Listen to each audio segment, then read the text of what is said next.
ഒരു ചെറിയ മഴയൊക്കെ ഉണ്ടെങ്കിൽ ഇങ്ങനെ എൻ്റെ റൂമിൽ നിന്ന് പുറത്തേക്ക് നോക്കിയിരിക്കാൻ എനിക്ക് ഭയങ്കര ഇഷ്ടമാണ്. എൻ്റെ മുറി തന്നെ ഭയങ്കര ഇഷ്ടമാണ്. എത്ര നേരം ഇവിടെ ഇരുന്നാലും എനിക്ക് മടുക്കില്ല. അതിനും വേണ്ടി എന്താ അവിടെ ഉള്ളതെന്ന് ചോദിച്ചാൽ പ്രത്യേകിച്ചൊന്നുമില്ല.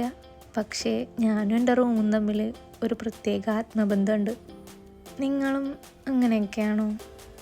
പിന്നെ ഈ ഒരു മഴക്കാലമൊക്കെ ആയിക്കഴിഞ്ഞാൽ റംബൂട്ടാൻ പൂക്കും.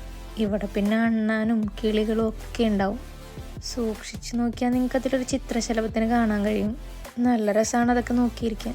പിന്നെ ഇതൊക്കെ എൻ്റെ ഫ്രണ്ട്സാണ്. ഒരാൾ മിസ്സിങ് ആണ്, അത് കുഞ്ഞു കൊടുത്തിട്ടുണ്ട്. ഇത്തവണ അധികം റംബൂട്ടാനൊന്നും നമുക്ക് കിട്ടിയില്ല. കുറേയൊക്കെ കിളി കൊത്തിപ്പോയി, കുറേ അണ്ണാൻ കൊത്തി, പിന്നെ അടുത്തുള്ള കുട്ടികളൊക്കെ പറിച്ചുകൊണ്ടുപോയി. അങ്ങനെ കുറച്ച് റംബൂട്ടാനേ നമുക്ക് കിട്ടിയുള്ളൂ ഇത്തവണ. മഴ പെയ്യുമ്പോൾ ഈ പച്ചപ്പിനൊക്കെ കുറച്ചുകൂടി ഭംഗി കൂടുമെന്ന് എനിക്ക് തോന്നിയിട്ടുണ്ട്. എനിക്ക് മാത്രമാണോ അങ്ങനെ, അതെ നിങ്ങൾക്കും അങ്ങനെ തോന്നിയിട്ടുണ്ടോ? മഴയൊക്കെ ഒന്ന് കുറഞ്ഞപ്പോൾ നമ്മൾ പാടം വരെ ഒന്ന് പോയി. പാടത്തൊക്കെ എത്രമാത്രം വെള്ളം കയറിയിട്ടുണ്ടെന്ന് അറിയാൻ വന്നതാണ്. പക്ഷേ വളരെ കൂടുതലൊന്നുമില്ല, കുറച്ചേ ഉള്ളൂ. പണ്ടൊക്കെ ഇതുപോലെ പാടത്ത് വെള്ളം കയറുമ്പോൾ കൂട്ടുകാരൊക്കെ ചൂണ്ടയിടാൻ വരും. പക്ഷേ അനിയനെയും അച്ഛനും അമ്മയും ഇടാറില്ല പാടത്തോട്ട്. അവർ ജോലിക്ക് പോകുന്നതുകൊണ്ട് തന്നെ ഞങ്ങളവിടെ എന്ത് ചെയ്യും? പാടത്ത് വല്ല വെള്ളത്തിലൊക്കെ പോയാലോ എന്ന് പേടിച്ചിട്ടായിരിക്കണം. എങ്കിലും ഇടയ്ക്കൊക്കെ ഇതേപോലെ വന്ന് ഞങ്ങൾ എത്തി നോക്കിയിട്ട് പോവും. കാണാനൊരു കൗതുകവും കൊതിയൊക്കെ ഉണ്ടാവുമല്ലോ. ഇവിടെ ഇപ്പോൾ സൂക്ഷിച്ച് നോക്കിയാൽ നിങ്ങൾക്കൊരു മീനെ കാണാം.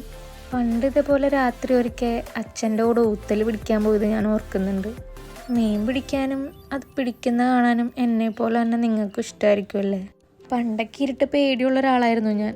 എങ്കിലും മീൻ പിടിക്കാനുള്ള ഇഷ്ടം കൊണ്ട് രാത്രി അച്ഛൻ്റെ കൂടെ പാടത്തേക്ക് പോയി. ഞാനിങ്ങനെ ടോർച്ചൊക്കെ അടിച്ച് കാണിച്ചു കൊടുത്തു. അച്ഛനതിൽ കാണുന്ന മീനെയൊക്കെ പിടിക്കാൻ നോക്കി. പക്ഷേ ഞാൻ കാണുന്നതൊക്കെ പാമ്പായിരുന്നു. പാമ്പെന്നെ കടിക്കുമെന്ന് എനിക്ക് ഭയങ്കര പേടിയുണ്ടായിരുന്നു.